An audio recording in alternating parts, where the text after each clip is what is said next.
Nah, saya akan menjelaskan secara singkat tentang 7 karakteristik metode dan materi Cambium, disingkat dengan huruf KAMBIUM ya di sini ya. Saya akan mulai dengan K, kemuliaan Tuhan. Materi-materi Cambium ini tidak disusun secara acak. Akar ada 10 pelajaran, tumbuh ada 10 pelajaran, buah ada 10 pelajaran, total ada 30 pelajaran. 30 pelajaran itu kalau mau dirangkum, rangkumannya adalah kemuliaan Tuhan di dalam segala sesuatu. Jadi materi-materi dalam Cambium berpusat pada kemuliaan Tuhan di semua bidang kehidupan. Jadi itu yang ingin kita tuju, kita harapkan. Kita juga punya pengakuan iman dan kita punya katekismus yang mengatakan tujuan hidup manusia adalah memuliakan Tuhan Ya. dan menikmati Dia selama-lamanya. Jadi kita ingin supaya orang bukan hanya memahami tujuan hidup manusia itu, tetapi juga dilatih, ditolong bagaimana mewujudkan kemuliaan Tuhan ini dalam seluruh aspek kehidupan. Jadi kita bukan pelajaran-pelajaran Cambium bukan bicara tentang bagaimana cara hidup sukses begitu ya, bagaimana cara memiliki doa yang dijawab Tuhan begitu. Jadi ada banyak di dalam kekristenan bisa kita ubah menjadi sesuatu yang berpusat pada diri sendiri, pada manusia. Tetapi kita diajar dan dilatih bagaimana kita mengenal Tuhan, mencintai Tuhan, mencerminkan Tuhan dan melayani Tuhan.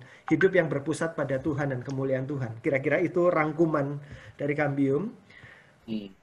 di dalam seluruh bidang kehidupan kita dan juga di antara semua suku bangsa di dunia. Jadi ada aspek pertumbuhannya, kedewasaan rohaninya, dan juga ada aspek pelayanan misinya. Ini dua tema besar di dalam rangkaian pelajaran-pelajaran Cambium 30 pelajaran itu. Sekarang kalau tadi K, kemuliaan Tuhan, sekarang A, asasi atau mendasar. Cambium dirancang untuk menjadi landasan bagi pertumbuhan rohani semua orang. Sebagai bahan dasar, setiap materi dimaksudkan diperdalam dan diperluas untuk pemahaman dan penerapannya setelah menyelesaikannya. Jadi ketika kita menyusun bahan kurikulum, ketika Bapak Ibu nanti memilih bahan kurikulum pemuritan, maka salah satu yang perlu kita putuskan adalah mau berapa lama ini kurikulum pemuritannya ini. Mau berapa lama, topiknya apa saja begitu. Nah, kalau di dalam Cambium kita memutuskan ada ini berjalannya kira-kira 1 tahun pelajaran-pelajaran itu kalau bertemunya seminggu sekali, kalau 2 minggu sekali berarti akan sekitar hampir 2 tahun diselesaikan. Nah, materi-materinya itu adalah materi-materi yang sangat mendasar dan kalau kita memperdalam perlu ada pelatihan-pelatihan yang lain lagi. Misalnya pelajaran tentang bersaksi itu cuma satu sesi, cuma satu bahan di sana. Padahal kalau kita mau belajar bersaksi kan perlu latihan yang panjang sekali. Berdoa misalnya itu cuma satu sesi juga, satu pertemuan. Padahal kalau mau belajar tentang berdoa bisa panjang. Kemudian juga tentang misi, kemudian tentang penata layanan atas waktu, penderitaan, pencobaan dan sebagainya, itu bisa diperluas dan diperdalam. Tetapi dalam Cambium cuma singkat-singkat saja. Karena kita ingin meletakkan dasar. Nah, kalau sudah dasarnya sudah diletakkan, maka selanjutnya bagi orang akan bisa memperdalam dan memperluasnya. Karena kalau semuanya dimasukkan dalam jumlah yang panjang, maka nggak akan selesai-selesai kurikulum pemuritannya. Mungkin bisa 3 tahun, 4 tahun, 5 tahun baru selesai kurikulumnya. Itu nanti orang tidak bisa berlipat ganda karena dia terus mengikuti pelajaran-pelajaran yang nggak selesai-selesai. Jadi kita harapkan dasar diletakkan, sesudah itu orang bisa menolong orang lain meletakkan dasar yang sama juga, asasi. Kemudian M, menyeluruh. Pelajaran-pelajaran Cambium ada kisi-kisinya. Kisi-kisinya meliputi hubungan pribadi dengan Tuhan. Di sana ada tentang doa, tentang baca Alkitab, kemudian tentang bagaimana kita berdoa syafaat, kemudian bersekutu dengan anak Tuhan yang lain. Kemudian ada berkaitan dengan pertumbuhan pengajaran. Ini bicara tentang pengenalan akan Tuhan dan firman-Nya. Ada aspek karakter, dan juga ada aspek pelayanan, terutama di pelajaran tentang berbuah itu banyak sekali tentang topik-topik pelayanan. Jadi ada kurikulum-kurikulum tertentu yang fokusnya ke doktrinal. Seperti waktu kita katekisasi itu banyak fokus ke doktrinal ya. Kemudian ada kurikulum tertentu yang fokusnya ke arah karakter, bicara tentang buah-buah roh dan sebagainya. Sangat banyak di situ.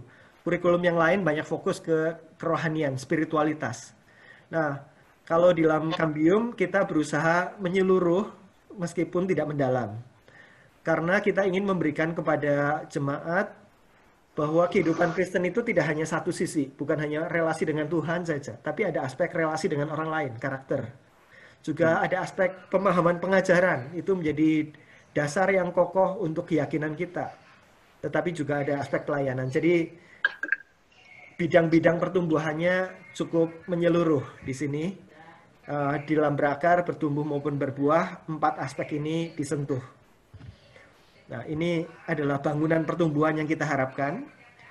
Fondasinya pribadi dan karya Kristus dan hubungan pribadi dengan Tuhan.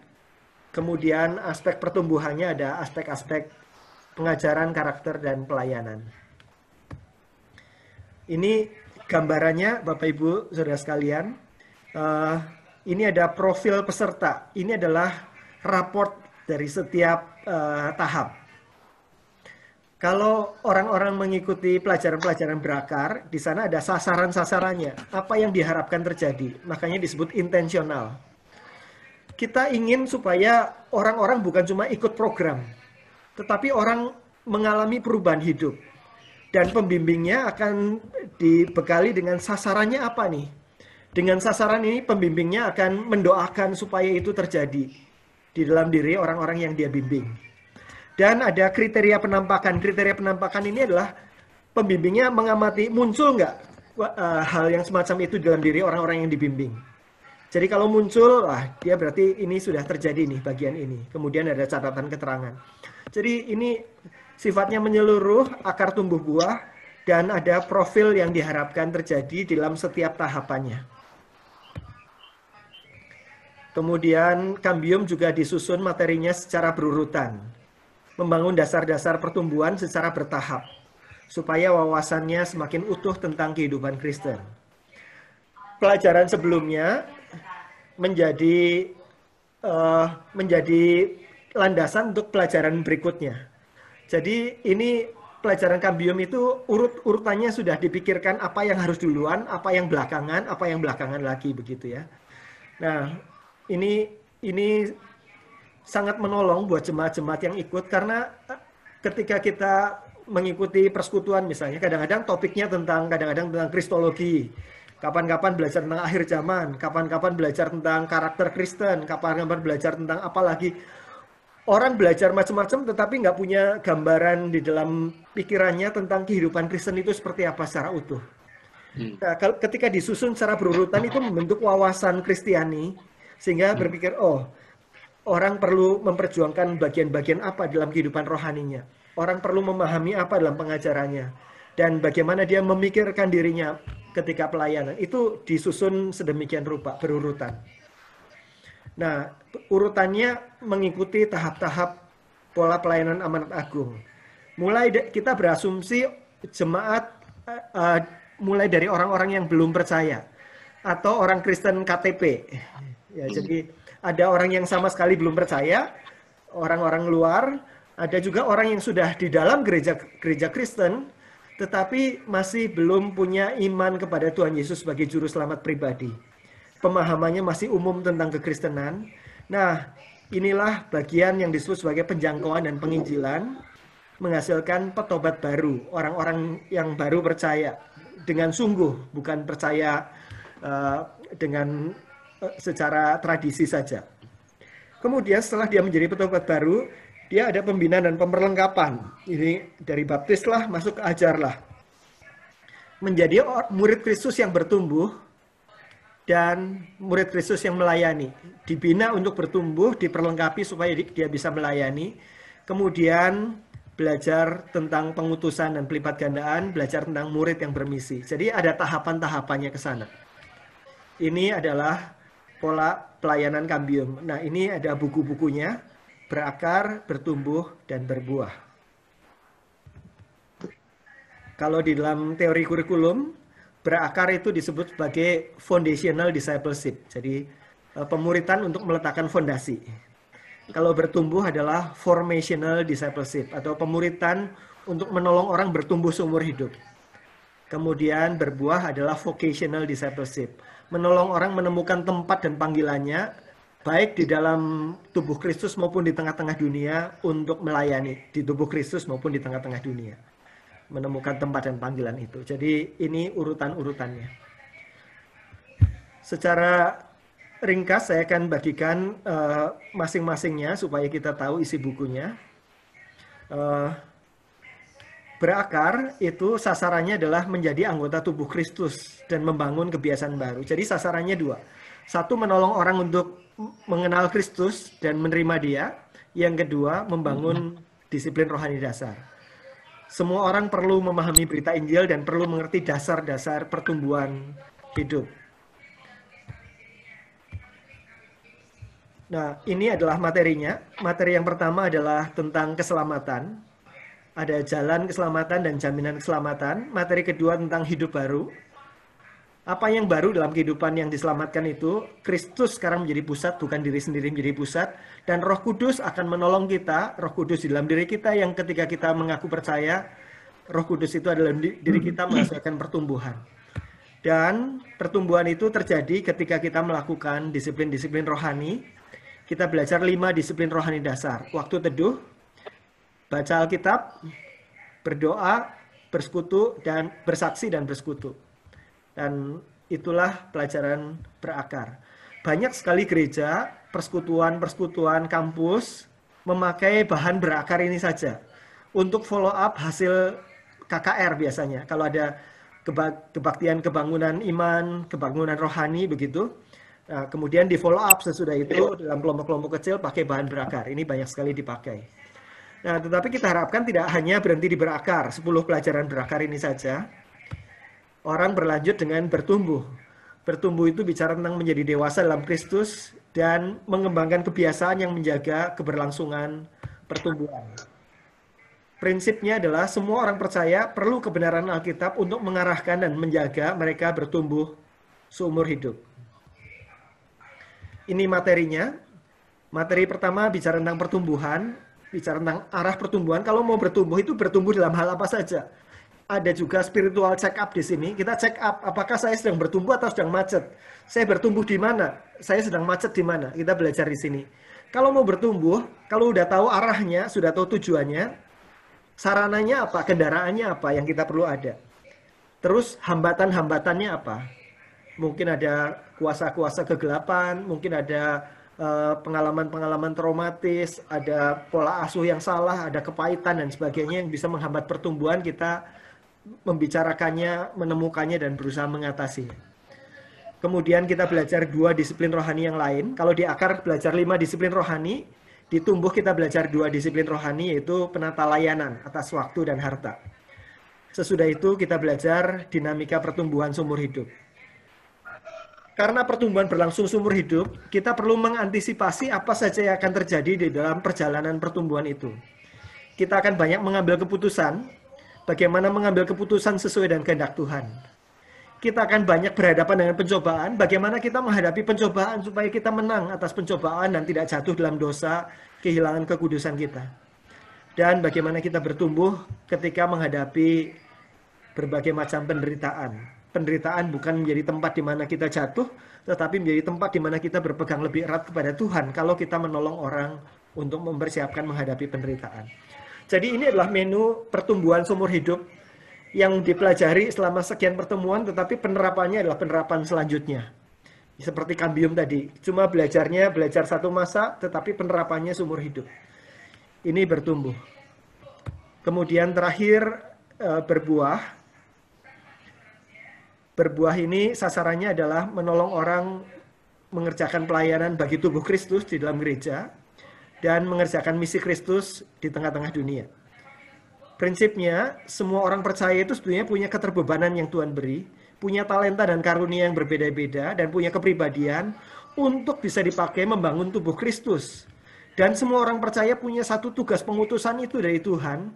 Dia bukan hanya diselamatkan untuk dia masuk surga nanti, tetapi dia diselamatkan untuk bisa menceritakan tentang kebaikan Tuhan, tentang kemuliaan Tuhan, dan bisa menolong orang-orang lain untuk menikmati kebaikan Tuhan dan shalom Tuhan di tengah-tengah dunia. Nah, banyak orang ketika selesai bertumbuh, dia menjadi orang yang dewasa bagi dirinya sendiri. Berbuah ini bicara tentang bagaimana kita mengenali panggilan pelayanan kita. Kita belajar perspektif pelayanan, ada 3 hal. Seluruh umat membawa seluruh Injil ke seluruh dunia. Pelayan adalah seluruh umat, bukan hanya orang-orang tertentu saja. Semua umat adalah pelayan, keimaman semua orang percaya. Ladang pelayanannya seluruh dunia, baik di dalam gereja maupun di tengah-tengah dunia, sampai ke suku-suku terabaikan. Bidang pelayanannya seluruh Injil. Jadi ada aspek keadilan di masyarakat, ada aspek compassion, kebaikan, ada aspek juga pembinaan rohani dan sebagainya. Seluruh Injil, bukan hanya Injil pemberitaan kabar baik, tapi juga bagaimana kita melakukan kebaikan bagi sesama, seluruhnya utuh. Nah, ketika kita dibukakan pelayanan yang utuh dan menyeluruh ini, maka pertanyaannya adalah, kalau begitu saya di mana tempat dan panggilan saya? Itulah rangkaian pelajaran berikutnya, profil pelayanan. Orang ditolong mengenali panggilannya. Dia ditolong mengenali, dia punya passion, keterbebanan apa. Dia punya kemampuan apa, karunia-karunia apa, talenta apa. Dia kepribadiannya seperti apa, sehingga dia akan cocok untuk melayani di bidang apa dan tidak cocok untuk bidang apa, baik di dalam gereja maupun di tengah-tengah dunia. Kemudian diajar tentang pelayanan sebagai gaya hidup. Pelayanan mestinya menjadi sesuatu yang dia hidupi, bukan cuma proyek-proyek atau jabatan-jabatan atau peran-peran tertentu, tapi lebih kehidupannya menjadi pelayan. Kemudian di bidang apapun, mau bidang pelayanan anak, remaja, pemuda, di suku-suku terabaikan, di masyarakat, di antara orang-orang miskin dan lain-lain, maka kita sama-sama perlu sedang mengerjakan pola pelayanan amanat agung. Kita belajar tentang sasaran pelayanan apa, strateginya apa, prinsip dan fokusnya seperti apa.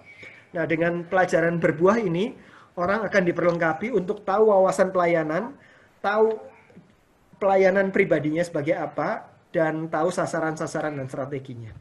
Nah, kira-kira seperti itu Bapak Ibu Saudara sekalian tentang kurikulumnya. Ada masing-masing 10, jadi ada 30 materi. Tetapi 30 materi ini kita berusaha memaksimalkan supaya hal-hal yang penting itu sudah masuk gitu ya. Nah, sekarang saya lanjutkan yang I, intensif. Cambium ini ada pertemuan kelompok besar, kelompok kecil, pribadi ke pribadi, ada proyek PR untuk dikerjakan di rumah. Jadi ini sesuatu yang intensif Bapak Ibu Saudara sekalian. Jadi ini bukan sekedar ayo kita ngumpul-ngumpul kemudian kita saling sharing, bukan. Tetapi ini pembinaan yang intensif. Ada pelajaran-pelajarannya, ada diskusi kelompoknya, ada perenungannya, kemudian ada PR untuk dikerjakan di rumahnya. Nah, tujuannya adalah terjadinya perubahan pola pikir dan perubahan gaya hidup. Bukan hanya supaya orang masuk dalam program Cambium. Kalau masuk dalam program saja, nanti tidak akan mengubah hidup. Orang paling cuma sekedar, oh saya sudah lulus Cambium, sudah lulus berakar, bertumbuh, berbuah. Tapi itu tidak berarti apa-apa. Yang penting adalah pola pikirnya berubah. Pola pikir yang keliru dikoreksi, kemudian pola pikir yang benar ditanamkan. Dan setelah pola pikirnya berubah, ada gaya hidupnya berubah. Tadinya nggak pernah berdoa, sekarang berdoa. Nggak baca Alkitab, sekarang baca Alkitab. Tadinya mikir diri sendiri, sekarang memikirkan bagaimana bisa memberi untuk pelayanan dan sebagainya. Kita ingin orang-orang bukan hanya belajar itu penting, tetapi orang perlu mengalami materi-materi ini, dan ada pertanggungjawaban. Jadi bukan hanya penerapan pribadi, tetapi ada kelompok di mana dia akan bilang, oh gimana saat teduhmu, jalan apa enggak? Gimana, apakah kamu sudah melakukan doa syafaat apa belum, begitu ya. Jadi ada pertanggungjawaban di dalam kelompok sampai terbentuk kebiasaan. Nah, kalau sudah terbentuk kebiasaan itu sudah enak berikutnya. Tetapi yang berat adalah pertama-tama membangun kebiasaannya itu. Dan kalau kita mengerjakannya sendiri, itu nanti seperti orang roh memang penurut tapi daging lemah itu ya. Misalnya saya mau memulai kebiasaan jogging pagi setiap hari gitu ya. Wah, kalau sendiri itu niatnya banyak, tetapi pelaksanaannya mungkin aduh males, besok lagi lah. Tapi kalau dijemputin temennya setiap hari begitu, maka akan berangkat. Nah, kira-kira begitu gambarannya. Diharapkan membangun kebiasaan-kebiasaan pertumbuhan ini terjadi karena ada teman-teman yang satu kelompok, ada pembimbing juga, yang bisa memperjuangkannya bersama-sama. Jadi Kambium ini sifatnya untuk semua, jadi bukan hanya untuk orang-orang tertentu saja, tetapi untuk semua jemaat dalam semua tingkat kedewasaan rohani. Dan diharapkan setiap orang itu bisa mengikuti satu kurikulum penuh. Misalnya kalau kita bertemu seminggu sekali, akan selesai dalam waktu kira-kira 9 bulan, atau kalau 9 bulan itu berakar itu ada 10 pelajaran. Kalau tambah awal dan akhir jadi 12, kira-kira 12 pelajaran kalau bertemu seminggu sekali itu akan memakan waktu 3 bulan. Kalau sebulan 4 minggu, seminggu sekali berarti akan 12 pertemuan. Bertumbuh juga 3 bulan, berbuah juga 3 bulan. Itu kalau ketemunya seminggu sekali. Jadi total 9 bulan. Seperti orang di dalam kandungan ya. 9 bulan. Nah, kalau di gereja kan biasanya ada kesibukan Natal, Desember itu udah sangat penuh, kemudian ada liburan tengah tahun dan sebagainya.